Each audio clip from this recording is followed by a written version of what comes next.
Hi, I'm Uncle Dave Lewis, and once again, we're here with the 78. We're going to listen to both sides of this one. This is a record by Gene Rodemich. He was the same age as Paul Whiteman, born in 1890, and at the age of 14, he appeared at the St. Louis World's Fair, where he was hailed as the ragtime Paganini. Although you don't hear much mention of him in the oft celebrated Sedalia St. Louis ragtime school of that day. He played at the White House by the age of 19. He toured Europe with Elsie Janis very early on. And when he returned from the European theater, he started his 22-piece dance band in St. Louis, which began recording with Brunswick in 1919, and they were one of the first successful bands that Brunswick signed. His 1919 record of the song Margie, which was made a little earlier than the one by the original Dixieland Jazz Band, was a major hit for the label early on. We're going to hear a Gene Rodemich Brunswick, which, as you can see, is of the white-winged variety. Sort of see. Still working on the lighting and angle. This was recorded in December 1923, and we're going to hear, as I say, two sides. The first being a tune called Fate, which I first encountered on the album The Blues Piano Artistry of Meade Lux Lewis. He plays it in a very beautiful, semi-improvised version. And at that time, even he didn't even know where the song came from. To him, it was just something he had heard in the 1920s. Heard a dance band play. And the tune was written by Byron Gay, who lived from 1886 to 1945, and he composed a lot of exotic kinds of numbers like The Vamp and a great tune called Sand Dunes, which was recorded by Earl Fuller, and maybe at some point we'll spin that record too. But this is Fate, and it was a mystery to me. I knew the Meade Lux Lewis recording a long time before I found another version, and then I did find one by Paul Whiteman, and it's really kind of snappy and very crisp and full of interesting novelty effects. But I like this one better. It's a little moodier and darker, and it has a four-hand piano obligato by Rodemich and, let me get this name right, Alistair Wiley, about whom I know nothing other than he played in the Gene Rodemich band. Alright, so here we go with Fate. And it's also an interesting tune because the beginning of the melody is on the 7th degree of the scale, on the melodic minor 7th. It actually starts at the note below the tonic. Listen.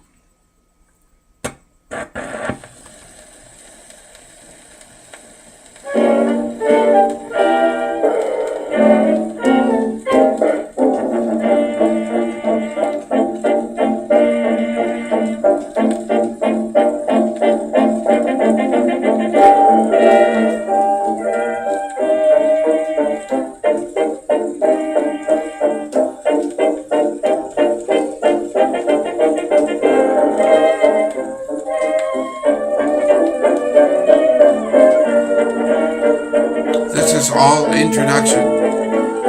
We finally get to the tune here.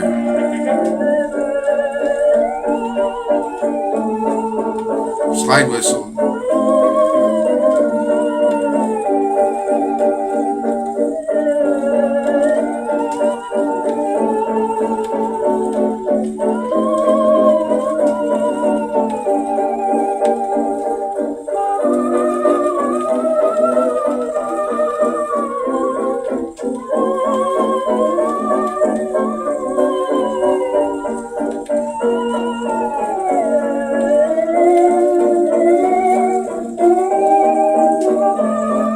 ends in the major. Okay, we're back to this kind of like rock and roll lick here.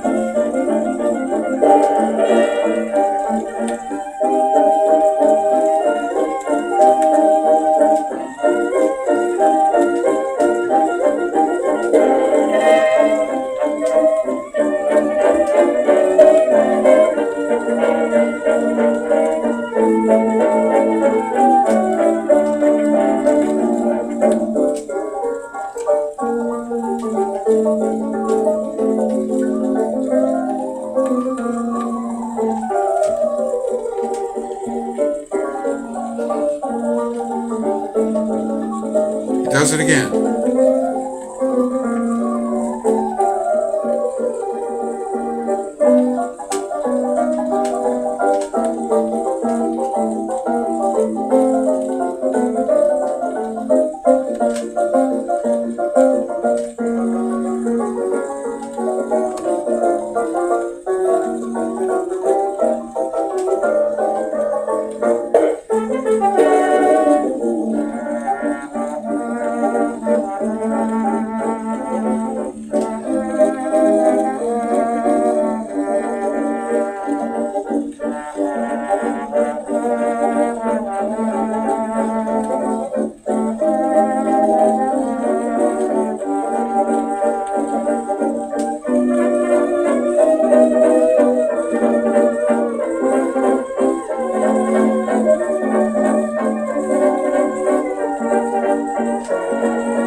Alright, the flip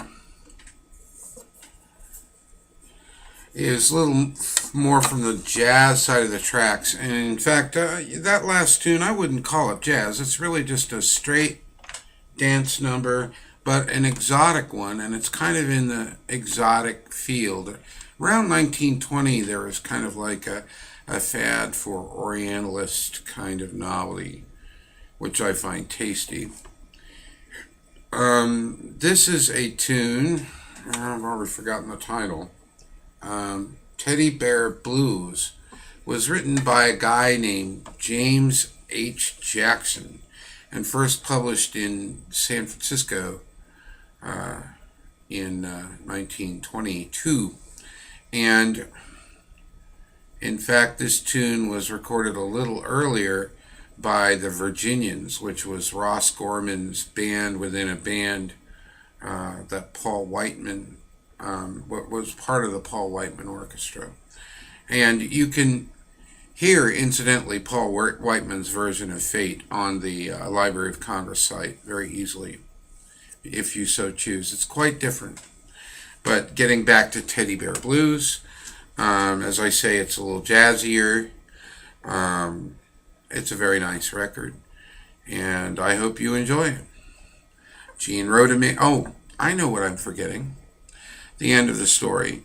Gene Rodemich finally relocated from St. Louis to to Boston in 1926, and his recording career ended at that point, although I need to ask Donna Halper if she thinks that Gene Rodemich may have made Gray Gulls, which were anonymous dance records. Maybe so, but in 1929 he did move to New York and began working on radio, and at the end of that year he started working on the project that for which his name is best known today, which is synchronizing the Van Buren cartoon shorts, which he did through December of 1933, when they decided to go to their second string guy for that job, Winston Sharples. Gene Rodemich died in June of 1934 of pneumonia at the age of 43, and he was still at that point working on radio primarily. However, back to 1923 and this wonderful record, Teddy Bear Blues.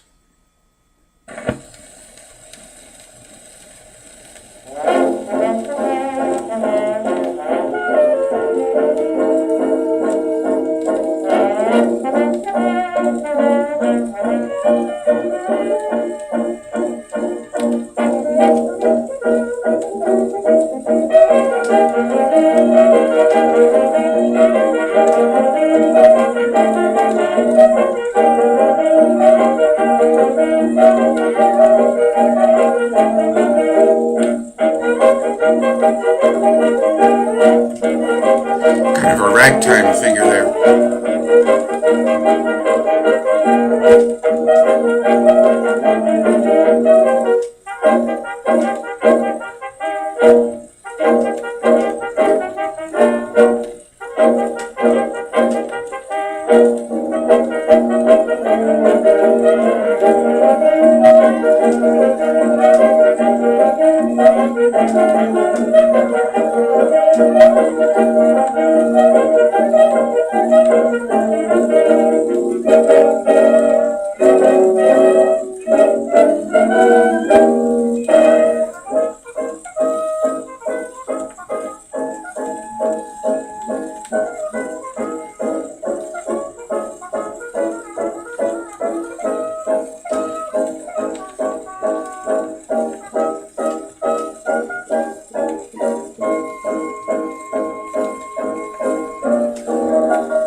Time for my exercise.